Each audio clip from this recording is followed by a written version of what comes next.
Good day to all employers in Hong Kong. I am Cynthia Ortiz Julian, 24 years old, from Santa Marcela, Apayao. I am single. My weight is 45 kg and my height is 154 cm. I finished my degree in Bachelor of Elementary Education. My work experience has been as a domestic helper here in Philippines for 2 years. My duties including to take care of 2 kids, aging 2 years old and 7 years old. And also doing cleaning, ironing, washing clothes, cooking, and marketing. And also I had experience in teaching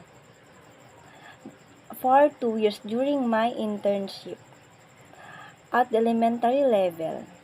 I would like to work in Hong Kong because I want to help my family, especially my mother, and also to earn money for my future.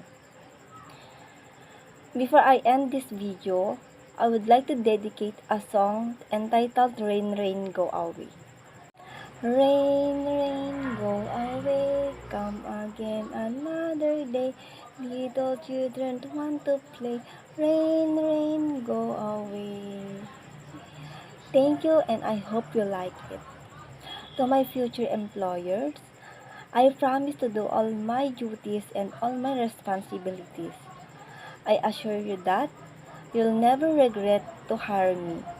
And also I am trustworthy, loyal, and hardworking person. Thank you and more power.